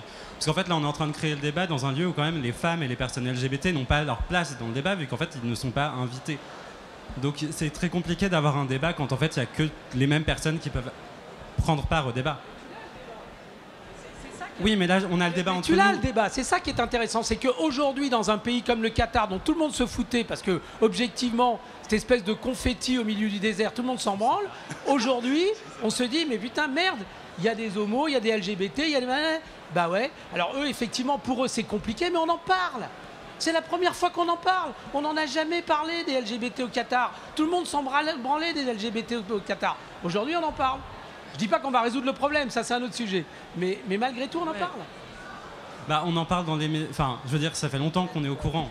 Donc oui, ça exacerbe le problème, mais on peut aussi parler du problème autrement qu'en virant la moitié des gens qui pourraient être là. Enfin, en fait, je sais pas comment le dire bien, mais on en parle en excluant la moitié des gens qui pourraient être là. Et c'est dommage. Est-ce que aussi on pourrait refaire peut-être un petit vote du public là tout de suite aussi pour savoir si vous avez eu l'impression aussi que du coup cette Coupe du Monde a fait du coup progresser, on va dire, éthiquement certaines valeurs humaines, ou on n'a pas plus avancé qu'il y a 4 ans lors de la dernière Coupe du Monde. Je refais le même principe parce que j'ai l'impression qu'on n'était pas trop mal. Je compte à 3, vous levez la main pour l'évolution, on va dire, des principes moraux et éthiques et du débat. Et vous ne levez pas la main si vous avez l'impression que le débat n'a pas du tout évolué à ce niveau-là. 1, 2, 3. Ok. Ben... Bon, il y a quand même une majorité qui décide que le débat n'a pas été évolué. Alors, on a une réaction du public là-bas. On prend la réaction du public et je donne le... En fait... Ah, pardon. Vas-y. En fait, la question, c'est que le seuil de sensibilité, il a changé. C'est ça qui a changé, en fait. C'est pas tellement... c'est qu'aujourd'hui, effectivement, je pense qu'en 2018, on avait les yeux un peu plus fermés. Aujourd'hui, on a les yeux un peu plus ouverts, tout simplement. Donc, Bruno a raison. Oui, du coup, et pour revenir sur la question, je pense que rien n'a changé. Mais malgré tout, le seul point positif dans cette affaire, entre guillemets, c'est qu'on en parle. Donc ça, c'est vraiment le point qui est intéressant. Mais comme l'a dit juste avant Léo, rien n'a changé. Et je pense que peu de choses iront changer au Qatar de ce point de vue-là, au niveau de l'inclusivité. Mais au moins, on a réussi à en parler. Et je permets de revenir sur la question d'avant, et ce qui va permettre aussi de peut-être introduire ça. Mais à titre de comparaison, on voit que le président de la Fédération française de football a tout fait en œuvre pour... je parle sur la question du brassard One Love, il a distribué à tout le monde dans les clubs amateurs. Et dès qu'il a été question de le porter pour l'équipe de France, évidemment, là, il n'y a plus personne parce que Loris l'a dit, notre capitaine, qu'il fallait respecter les valeurs au Qatar. Donc, c'est un peu limite, j'ai envie de dire, un rétro-pédalage là-dessus, et même presque, finalement, pas une avancée, mais un retour en arrière sur sur ces questions-là. Donc, pour moi, on n'a pas avancé sur ces questions, mais on en parle. Et comme l'a évoqué monsieur Bruno Courtine, on en parle au Qatar et on n'en parlait pas avant, donc je ne sais pas où placer cette chose-là, mais bon. Après, j'aimerais juste aussi revenir sur la question des Coupes du Monde toutes les 2 ans et des compétitions sportives. Moi, je pense qu'on oublie aussi, et là je pense que monsieur Vicage Dorasso sera plus à même d'en parler que moi, mais on oublie aussi les sportifs et les sportives, parce que là on parle des compétitions, d'organiser, on parle de l'économie qu'il y a autour, on parle des questions géopolitiques qu'il y a derrière, mais le sport, ça reste aussi les sportifs. Et organiser des compétitions tout le temps, et même organiser des compétitions et chambouler tous les calendriers, ça a peu de sens. Et on a vu beaucoup de blessures de tous les côtés. Donc pour moi, ça reste pas une bonne chose d'organiser ces compétitions à rythme soutenu. Et encore une fois, je pense que le sport doit revenir aux sportifs et non pas au business lucratif qui se cache derrière la FIFA et derrière ces organisations qu'on sait corrompues et qu'on sait, qui plus est, à des années-lumière des besoins sociétaux et de toutes les questions qui se posent actuellement aujourd'hui. Merci pour votre réponse, elle nous permet de recentrer aussi le sujet au centre du sport, et c'est parfait parce qu'on a un athlète de haut niveau, un ancien athlète, même si on pourrait, je suis sûr qu'il a les jambes de nous tous nous mettre à l'amende toujours. Monsieur Dorasso, est-ce que comment le monde du foot a évolué un petit peu, le monde sportif aussi, quel est votre regard sur l'évolution, sur l'organisation de ces événements, peut-être aussi de ceux que vous connaissez, donc de la FIFA Oui, moi je pense que le problème du monde du sport, du foot, c'est souvent les grandes instances. Et là, pour le coup, c'est la FIFA. En Europe, ce sera l'UEFA. L'attribution, c'est la FIFA. Donc, il faut regarder l'attribution et qui attribue. Il faut aller regarder cette organisation un peu opaque, certainement corrompue, qui a quand même comme objectif principal de faire un maximum de blé assez rapidement. Donc voilà, c'est toujours au détriment des footballeurs, notamment là. Moi, j'aime pas trop qu'on attaque le football et les footballeurs. personne se bouge, enfin personne. Je veux dire, la mode par exemple, c'est catastrophe écologique, droit des mannequins et tout, c'est n'importe quoi, et personne va rien dire. Par contre, le football, on attaque, et on attaque aussi quand ça va au Qatar, on n'attaque pas quand ça va en Russie, on n'attaque pas quand ça va aller aux États-Unis, au Mexique et au Canada dans pas longtemps, dans 4 ans. Personne n'a bougé. C'est quand même, alors au niveau écologique, c'est 3 pays, donc construction de stades, des voyages pour les supporters et pour les équipes aussi. Et c'est aussi, les États-Unis, c'est un pays où en ce moment le droit à l'IVG est bafoué, et puis il y a certains États et beaucoup d'États où la peine de mort est appliquée, par exemple. Et là, ça va passer tranquille. Donc il y a quand même un vrai problème de regard occidental, blanc, riche, pays du Nord, sur cette Coupe du Monde. Les Africains, je pense que les Sénégalais sont bien contents de la jouer, cette Coupe du Monde qui ne joue pas tous les 4 ans notamment. Donc il y a un vrai sujet là-dessus. Et puis, donc évidemment, il y a, par exemple, quand vous parliez tout à l'heure de Lloris, respecter les coutumes, moi je trouve ça plutôt assez bien de respecter les coutumes du pays qui nous accueille. Mais en fait, quand on porte le brassard, c'est désobéir à la FIFA. C'est pas manquer de respect au pays qui nous accueille. Et désobéir à la FIFA, c'est la base, quoi. Je veux dire, il faut y aller. Je veux dire, la FIFA contraint. Oh, merci. J'adore. Je veux dire, Maradona, d'ailleurs, avait à l'époque créé un syndicat avec Cantona et Didier Roustan, qui était très présent à l'époque. Et dès que l'UEFA s'est rendu compte que les footballeurs pouvaient reprendre le pouvoir, ils ont mixé ça avec des gars technocrates, un peu les mecs de la FIFPro. Ils ont noyé ce truc-là, ils l'ont fait échouer. Parce qu'en fait, les footballeurs allaient enfin s'organiser. Et donc, moi, dans ce débat, moi, c'est vraiment les footballeurs qui m'intéressent. Voilà, comment vous vous organisez, comment vous reprenez le pouvoir. Parce qu'en fait, le monopole de la FIFA dans l'organisation, que ce soit la FIFA, les grandes fédérations, l'UEFA, dans l'organisation, elle peut être remise en cause très facilement. D'ailleurs, au niveau de l'UEFA, quand les clubs professionnels décident de créer une ligue fermée, alors on peut être d'accord ou pas d'accord, c'est les très riches qui font ça, mais en fait ils sont en train de montrer qu'on peut s'émanciper de la FIFA. On peut organiser le football autrement. Et les footballeurs pourraient rentrer en participation, en co-organisation, en co-réalisation, gagner beaucoup plus d'argent, le redistribuer par exemple, ce serait pas mal, de faire des fonds de solidarité, il y a plein de choses à faire. Mais en tout cas, de montrer on peut avoir du pouvoir, être consulté, et on sait décider, nous. Et donc, c'est ces postes-là qu'il faut aller truster, monter des listes à la Fédération française de foot, il y a la FSGT qui existe, il y a plein de fédérations parallèles qui peuvent... le foot, des grandes instances, des grandes compétitions, des grands tournois peut disparaître. Le foot qu'on aime tous, il restera, il existera toujours. Donc, il y a vraiment des choses à faire. Moi, j'encourage les footballeurs à s'organiser. Les footballeuses, d'ailleurs, on l'a vu récemment, les Américaines ont gagné dans un vrai grand combat sur l'égalité salariale. Les footballeurs ont gagné face à leur fédé, Mbappé et ses copains, sur les droits à l'image. En fait, dès qu'ils s'organisent, ils gagnent. Pour le racisme, c'est pareil. Quand un joueur de foot sort du terrain parce qu'il y a des cris de singe, il prend des amendes ou il est montré du doigt, alors que quand contre Paris Saint-Germain, Başakşehir, je crois, ils sortent tous, ils gagnent. Donc on peut vraiment aller lutter, mais c'est collectivement qu'on peut gagner. Ada Gerbert, qui a décidé de ne pas aller jouer la Coupe du Monde, elle se pénalise seule. Colin Kaepernick, qui pose un genou à terre, il arrête de jouer au football américain. Donc voilà, moi je pense que les footballeurs auraient beaucoup de poids collectivement. Il y a plein d'autres choses à dire. Mais justement, du coup, pour rebondir un petit peu sur le foot business dont on parle un petit peu aujourd'hui, et ce poids que peuvent avoir les footballeurs. Alors d'une part, les footballeurs, bon, je pense que vous savez bien mieux que nous tous ici, mais ils sont très concentrés sur leur métier, et donc faire de la politique à côté, est-ce que ça peut être un petit peu compliqué aussi, se syndicaliser, quand on sait qu'une carrière c'est court en plus d'un sportif?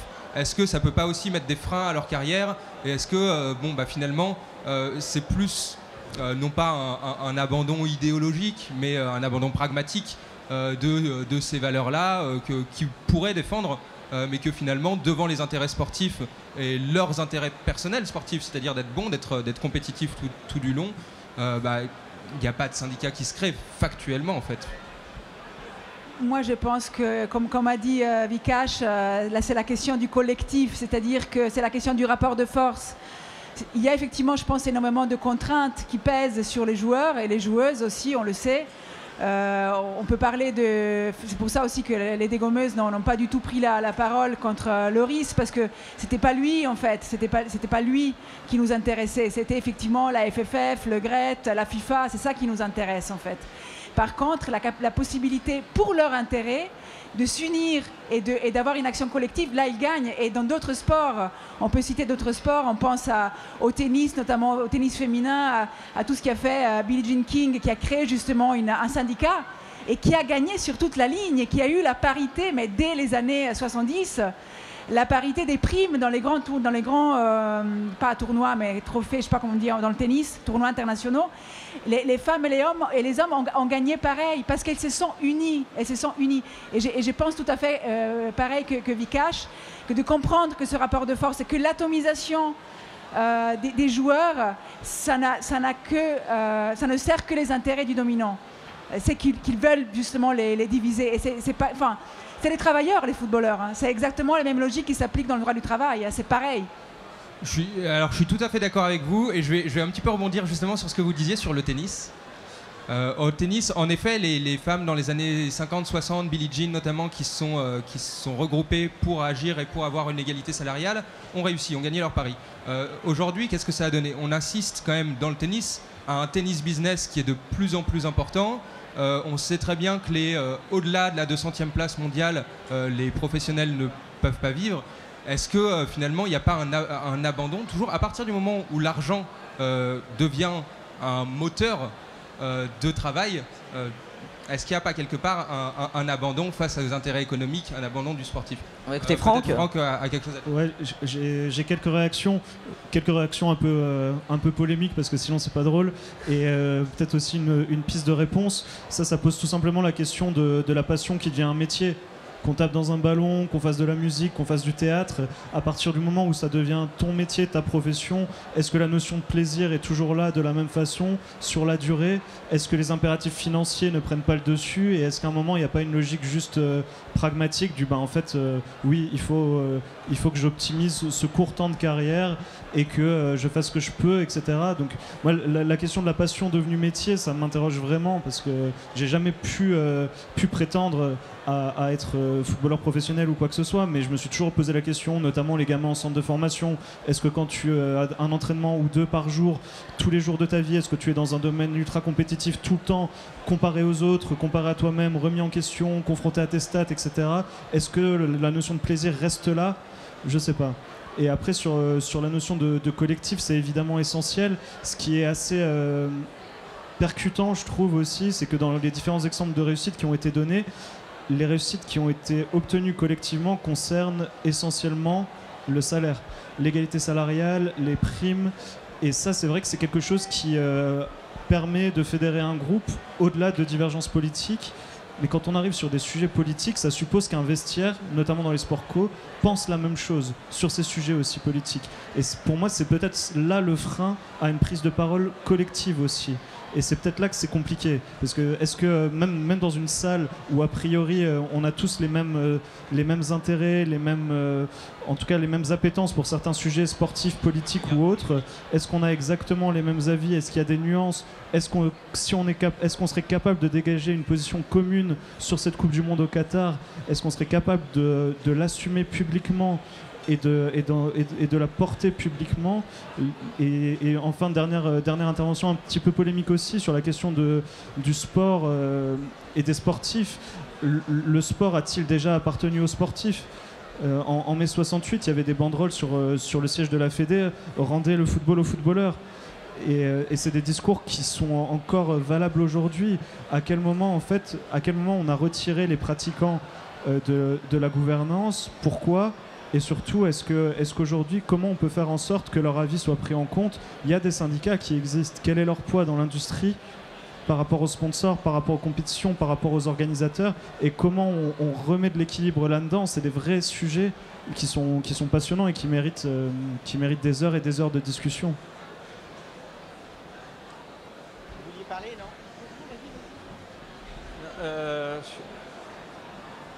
Ouais, en fait, sur tous les sujets, là, par exemple, le foot en lui-même, le sport qu'on propose aujourd'hui, c'est un sport qui passe à la télé. Et donc, on augmente la retransmission, en fait. Et donc, toutes les lois changent. Moi, footballeur, je suis pas d'accord avec les autres footballeurs, mais oui, s'organiser, c'est un peu ça, débattre. Après, prendre des positions. On est d'accord, on n'est pas d'accord, mais au moins, on est consulté. Et on se fait entendre et on pourrait même décider, puisqu'en fait on pourrait aller Platini être président de l'UEFA, c'est assez rare quoi. Platini, qu'un ancien joueur de foot, et il s'est fait dégommer assez vite. Donc voilà, les footballeurs allaient mettre des listes, mais évidemment ces gens dans les instances n'ont pas envie de les voir arriver, donc c'est organisé, c'est fermé, le système de vote est pas bon. Voilà, donc par exemple sur le racisme, quand il y a un problème de racisme dans un stade, les joueurs de foot ne sont pas représentés, puisqu'en fait il n'y a que des blancs, par exemple dans toutes les instances, il n'y a que des hommes blancs, beaucoup, hétéros certainement, et inversement, eux ils sont pas touchés par ce qui se passe sur le terrain. Donc évidemment, il faut changer la représentation. Récemment, là, il y a Sol Campbell, un joueur anglais qui a fait une carrière incroyable, qui disait « Moi, je n'ai pas de poste d'entraîneur parce que je suis un entraîneur noir ». Et j'avais cliqué à l'époque, au moment où Patrick Vieira s'est fait licencier de Nice. J'avais fait tous les entraîneurs des 5 grands championnats. Il y avait un entraîneur noir dans tous les autres championnats. Donc en Croatie, ça peut se comprendre, en Pologne, mais il y a plein de pays où... Comment on change ça alors au niveau institutionnel, hein? Est-ce que c'est possible ou est-ce que tout est trop cloisonné encore, hein? Tout est trop... Enfin, il y a des verrous partout. Je ne sais pas si je peux répondre à cette question. D'abord, premièrement, moi je ne suis pas du tout un spécialiste du foot, j'y connais rien.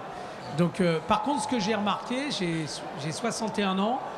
Pour moi, les premières Coupes du Monde que j'ai vues de foot, où je m'intéressais vaguement à ça, pour moi, c'était l'Europe et l'Amérique du Sud.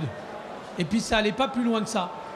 Sauf qu'aujourd'hui, la FIFA, c'est l'Europe, l'Amérique du Sud, l'Asie, l'Afrique, c'est le monde entier.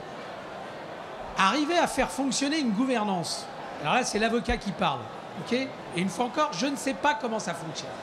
Mais arriver à faire fonctionner une gouvernance avec les enjeux de pognon dont on est en train de parler, où vous allez avoir directement ou indirectement le monde entier qui va être amené à prendre à la fin des fins une décision d'attribution d'une Coupe du Monde à un tel ou un tel, qu'il n'y ait pas de corruption là-dedans, j'ai quand même du mal effectivement à le croire, mais je vais être très franc et très honnête avec vous. Je ne suis même pas certain qu'on ait une capacité d'éviter ce type de situation. Donc malheureusement, je pense que la globalisation de la FIFA ne va certainement pas aider à sa moralisation. Ça, c'est mon analyse, c'est ma vision. Mais une fois encore, vous avez parfaitement le droit de me dire que je dis des conneries parce que je ne sais pas comment ça fonctionne. Mais l'expérience montre que plus on est nombreux autour d'une table, moins on arrive à pouvoir diriger, à partager le pouvoir. C'est ça le problème. Là, je sais pas trop si ça va être une réponse à ce que vous venez de dire, mais la FIFA, c'est plus de 200 fédérations. C'est plus de 200 fédérations où chacune un président ou une présidente. Il y a quasiment que des présidents. Chacun a un vote, une voix, un vote, qui permet d'élire le président et maintenant qui permet d'attribuer la Coupe du Monde. C'est sûr, c'est compliqué. Après, soyons cyniques, corruption ou pas corruption, en fait, il faut simplement changer les standards d'organisation. Il faut réfléchir au modèle, il faut réfléchir à toujours plus de compétition. Ça a été mentionné, une Coupe du Monde à 48, est-ce que c'est nécessaire aujourd'hui ? Une des missions de la FIFA, c'est l'universalisation du jeu. Vous l'avez dit, c'est un fait. Aujourd'hui, il y a déjà plus de 200 fédérations. Quelle est la prochaine étape ? Est-ce que universaliser le jeu, c'est organiser une Coupe du Monde à 200 ? Ou est-ce que c'est, je sais pas, je vais dire un truc complètement aberrant, mais une Coupe du Monde réservée tant de places de façon équitable à chaque continent pour chaque Coupe du Monde sans augmenter forcément le nombre de participants, quitte à renoncer à certains grands pays qui ont dominé le sport pendant des années et des années, européens ou sud-américains. Est-ce que ce serait pas ça finalement universalisé, mais la question de la nécessité des grands événements sportifs se pose, la question de leur modèle d'organisation, de leur contribution sociale, de l'évaluation de leur impact, que ce soit social, environnemental, économique, c'est des questions qui doivent occuper l'essentiel de l'espace public et qui malheureusement aujourd'hui ne déchaînent pas autant les foules qu'une balle qui finit en lucarne.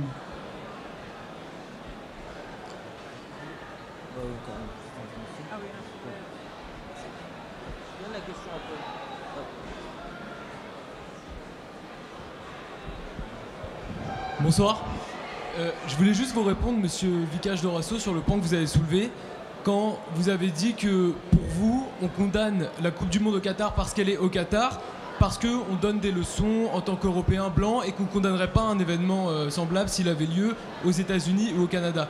Et je trouve ça assez frappant ce que vous dites, parce que moi je reviens du Maroc où j'ai parlé avec des enfants qui me disaient qu'ils ne comprenaient pas les polémiques autour de la Coupe du Monde et que pour eux tout ça en fait c'était parce que le Qatar était un pays musulman et donc que les gens se permettaient de juger beaucoup plus.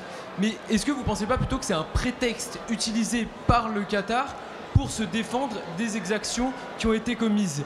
Et justement, quand on parlait de l'impact écologique, parce qu'effectivement, il y a le bilan carbone de tous les voyages, etc.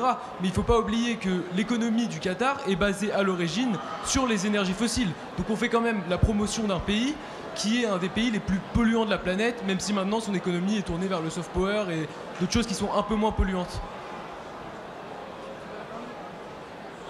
Non, moi je suis pas. Non. Je suis pas l'avocat du Qatar. Hein. Non. On en a un ici en plus. Mais non, mais moi, je veux bien répondre à ce point-là. Et la question que vous posez, elle est extrêmement pertinente. Pour être quelqu'un qui s'intéresse effectivement au monde arabe, arabo-musulman d'une manière générale, je suis navré de le dire, la réponse est non. Est-ce que le Qatar, en réalité, est-ce que c'est un prétexte pour le Qatar de s'exonérer en quelque sorte de tout ce qu'il a fait en disant mais en fait on est un pays qui est un pays arabo-musulman et donc on est légitime à faire la Coupe du Monde? Non, l'ensemble du monde arabo-musulman aujourd'hui est derrière la Coupe du Monde au Qatar et considère que effectivement c'est la première fois qu'il y a une Coupe du Monde arabo-musulmane. Qu'on le veuille ou non, que ça nous fasse plaisir ou non, c'est une réalité. Donc voilà, et effectivement que les petits-enfants marocains aujourd'hui viennent dire ce que tu as entendu d'eux ne me surprend absolument pas. Donc c'est une Coupe du Monde arabo-musulmane. Voilà, il faut l'accepter comme tel. Donc, moi en tout cas c'est mon point de vue. Peut-être en tant qu'avocat effectivement de l'ambassade du Qatar, mais en tout cas je défends cette position clairement. Et puis, ce qu'on a entendu de vous tout à l'heure aussi, c'était que vous disiez que c'est quand même le moment aussi de partager des richesses, de partager des cultures différentes. Et le fait que ce soit au Qatar pour la première fois et dans un pays arabo-musulman, en effet, eh ben, ça peut aussi promouvoir un petit peu. Mais c'est tout le problème. C'est qu'en réalité, la manière dont la FIFA organise sa Coupe du Monde dans un pays arabo-musulman, qu'est-ce qu'il y a d'arabo-musulman dans l'esprit de la Coupe en elle-même? Rigoureusement rien. Ce que tu trouves au Qatar, tu le trouveras à Berlin, tu le trouveras au Canada, tu le retrouveras aux États-Unis, c'est exactement la même chose. Il n'y a aucune différence. Tout est annihilé. Il n'y a aucune différence. C'est bien ça le problème. Et ça m'a choqué, ça m'a surpris d'une certaine mesure. Mais du coup, pour revenir un petit peu sur la partie de la question que vous posiez, monsieur, dans le public, vis-à-vis des incidents écologiques dont on a parlé, de ce que ça fait par rapport au droit du travail là-bas.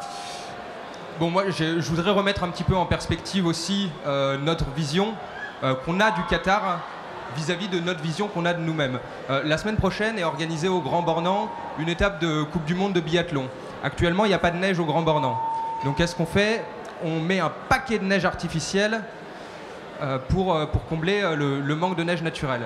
Est-ce que vis-à-vis de la responsabilité écologique qu'on essaye de promouvoir et en pointant du doigt notamment des pays comme le Qatar qui construisent sur du vide, est-ce que c'est nécessairement positif? À côté de ça, on organise par exemple les Jeux Olympiques en 2024 à Paris. Il y a le JT de France 3 il y a 2 jours qui nous disait qu'il y avait à peu près un tiers sur les chantiers, il y a à peu près un tiers de travailleurs sans papier. Pour reprendre des chiffres aussi de l'assurance maladie, en 2019, il y a 1000 personnes qui sont mortes sur des chantiers en France. Nous aussi, on a un nombre de morts important. Nous aussi, on fait nos paradoxes écologiques vis-à-vis du sport. Est-ce que vous pensez, évidemment parmi les invités, mais aussi vous, parmi le public, que de notre position, on est légitime à critiquer le Qatar tout en ayant aussi des pratiques qui sont critiquables également? On pourrait peut-être faire un petit vote à main levée pour ça aussi, avant d'écouter la réponse de Franck et Véronica qui voulaient prendre la parole. On prend les réponses d'abord et ensuite on fait le vote? Bon, ça a biaisé un peu, non? Vas-y. Moi, je répète ce que j'ai déjà dit depuis le début de la soirée. Pour moi, il n'est pas question de critiquer le Qatar. Pour moi, c'est justement la question de critiquer la France, de critiquer la France dans les instances du foot international. C'est ça qui m'intéresse. Et effectivement, les mêmes problèmes vont se poser sur les JO 2024, enfin, à une autre échelle, mais quand même, des problèmes graves se posent, y compris dans l'organisation de grands événements sportifs. Et moi, en tant que spectatrice, j'ai envie, je l'avoue, alors chez les dégommeuses, il y a un peu de... Et moi, je vous avoue que ça me fait un peu briller les yeux, le fait d'avoir des Jeux Olympiques ici. Mais je sais, et on se battra avec les dégommeuses pour dénoncer des choses qui ne vont pas, en fait. Donc, je pense qu'effectivement, il y a eu un coupable idéal, qui est le Qatar, parce que c'est un pays effectivement arabe, parce que c'est un pays qui incarne aussi justement ces énergies fossiles, etc. C'est le coupable idéal, mais ce coupable-là, il ne doit pas nous dédouaner de nos propres responsabilités. Donc, pour moi, ce qui est plus important aujourd'hui, c'est discuter de nos responsabilités.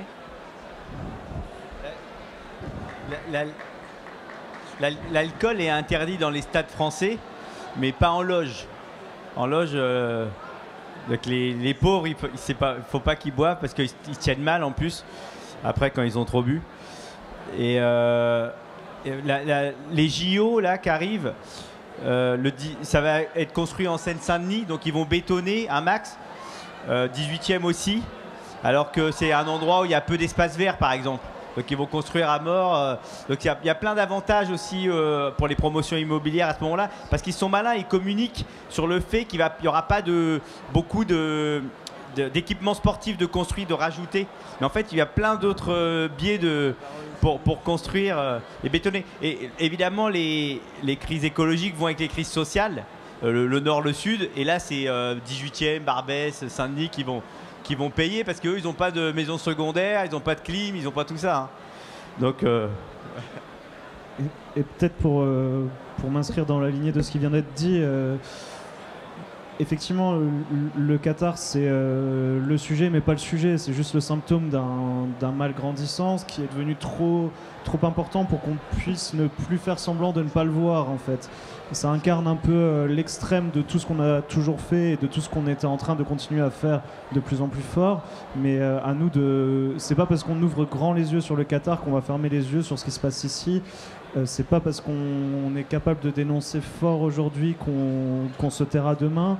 Et il faut être en mesure d'avoir un traitement aussi sévère, juste mais sévère. On peut être juste et sévère vis-à-vis des événements qui se passent loin comme des événements qui se passent proches, et surtout réinterrogeons, encore une fois je me répète, mais réinterrogeons les systèmes, réinterrogeons les modes d'organisation, réinterrogeons les finalités, réinterrogeons les cahiers des charges, et c'est ça qui déterminera tout.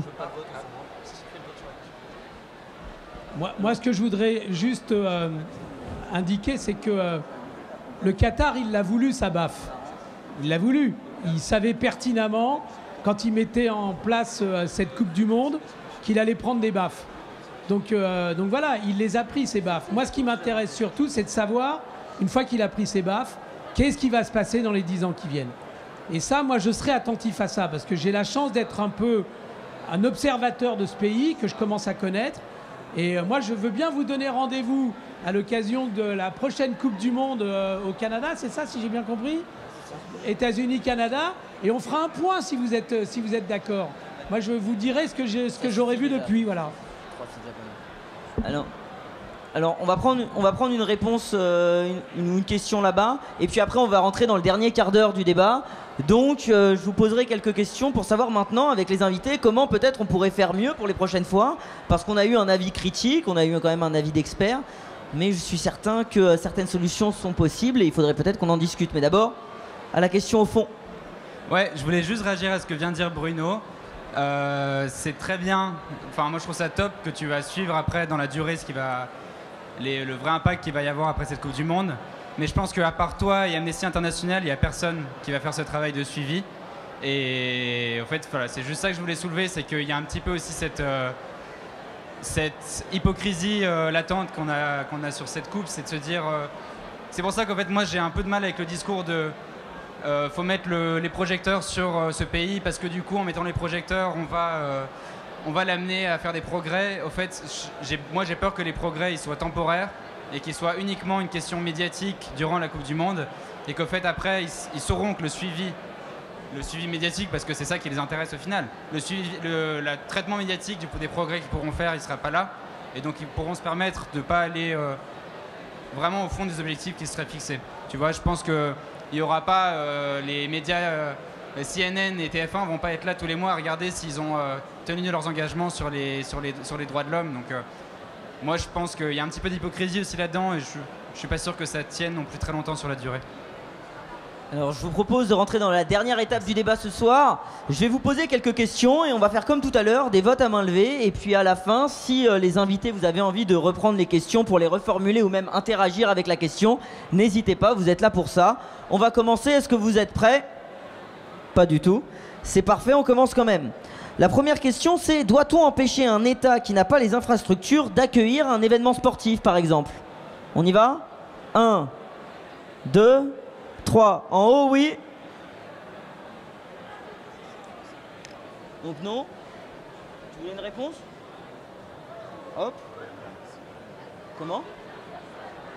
On vous écoute, Bruno. La question des infrastructures, elle est extrêmement compliquée. En gros, ça revient à poser la question, est-ce qu'on doit réorganiser les événements dans des pays qui les ont déjà organisés? Donc potentiellement, est-ce qu'on doit aller dans des pays qui ne l'ont jamais fait? Là, on est sur une question qui est à la fois environnementale, sociale, géopolitique, politique. C'est très compliqué de se positionner. C'est plus compliqué que oui-non, en fait. C'est, encore une fois, à quelles conditions on est prêt à organiser, et est-ce que c'est mieux d'organiser de façon extrêmement vertueuse d'un point de vue environnemental, ou en tout cas dans la mesure du possible dans un pays qui n'a jamais organisé, ou de rénover et d'organiser des choses qui nécessitent des transports internes en avion tous les jours. Je sais pas, c'est une question qui est très complexe. Ouais, c'est toutes ces questions sous-jacentes à laquelle on a toujours pas de réponse, hélas. Mais après, hop, doit-on imposer par exemple à un pays organisateur d'un événement sportif une charte liée aux droits de l'homme par exemple? Oui. Hop. Pas tout le monde est convaincu non plus, hein. Ah, 1, 2, 3, 4. Ça reste le non quand même. Mais, bilan. Hop. Hop. Un peu, hein. Une dernière question peut-être, au moins pour clôturer. Doit-on demander au peuple un avis pour savoir où organiser les événements sportifs, par exemple? 1, 2, 3. Toujours non. Il y a quelques démocrates. On ne sait pas trop. Vous pouvez interagir aussi, hein, derrière la question. Vous avez le droit d'avoir un avis et un esprit critique que vous pouvez utiliser. Pas d'autres questions? Monsieur devant? Vas-y. Sur la troisième question, l'idée serait de faire une sorte de référendum mondial. J'utilise des énormes guillemets parce que ça me paraît improbable. Mais ça serait de faire en sorte, je sais pas, un vote sur Internet pour dire où est-ce qu'on organise les Jeux Olympiques de 2032 par exemple. Avec les candidats, voilà, par exemple. Finalement, ça serait, je pense, toujours les mêmes pays qui reviendraient. Finalement. Parce que on aurait peut-être l'idée de nouveauté, de l'organiser ici ou là, dans un pays qui l'a jamais fait. Mais à un moment, tu as aussi le côté population, votant et accès à la culture et à l'information qui risque de jouer, je pense. Mais en fait, c'est pour ça qu'il faut aller voir ce que fait la FIFA. Parce qu'en fait, aller changer de continent, changer de pays, c'est aller chercher des marchés. C'est pas aller... Normalement, dans les statuts de la FIFA, alors dans les statuts de la Fédération française de foot, un des premiers statuts, c'est lutter contre toutes les inégalités et les discriminations. C'est hyper important. Et Le Graët le fait super bien. C'est le meilleur pour ça. Et le statut de la FIFA, c'est quand même développer le football partout. Alors que c'est pas du tout le but. Je veux dire, quand ils vont au Qatar, c'est pas développer le football. Donc voilà, c'est vraiment qu'est-ce que la FIFA va faire. Ça, il faut l'imposer, quoi. Trouver un moyen pour que vraiment il y ait quelque chose qui soit tourné vers les peuples, les pays, etc. Quand ils vont en Afrique du Sud, je crois qu'en Afrique du Sud, tous les stades sont à l'abandon.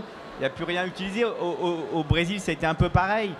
Donc il y a plein de sujets comme ça. En fait, finalement, la plus écolo, c'est celle au Qatar. Hein, parce que les stades, ils sont tous les uns à côté des autres. C'est pas mal, finalement. Et ce qui est marrant aussi, c'est que dans les 3 questions qui ont été posées, on n'a jamais remis en cause l'organisation des événements.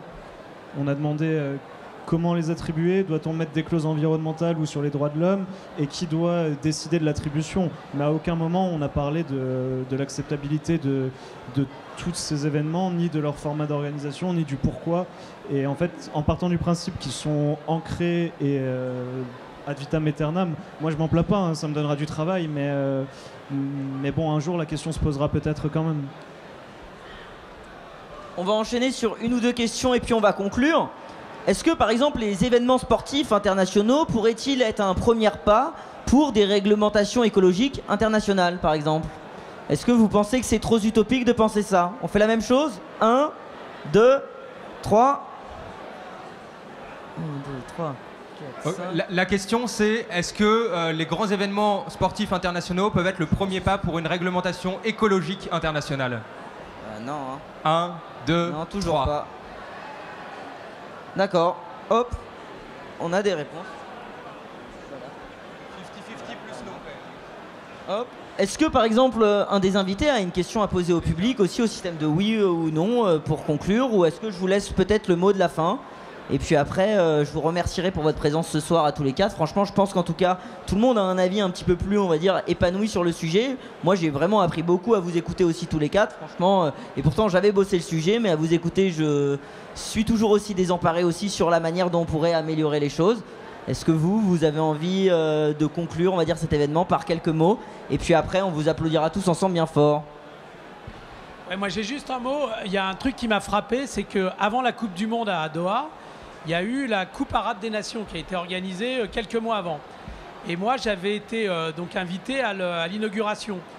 Et ce que j'ai vu à l'inauguration, c'est que j'ai vu une coupe de football arabe. C'est-à-dire que l'esthétique, le design de l'événement était arabe. Et je m'attendais à ce que, à l'occasion de la Coupe du Monde, on retrouve cet esprit arabe. Et ça n'a pas été le cas. Je ne sais pas pourquoi. Sans doute que la FIFA a voulu absolument faire en sorte que ça soit voilà, plat, mondial, global. Donc voilà, et ça m'a déçu.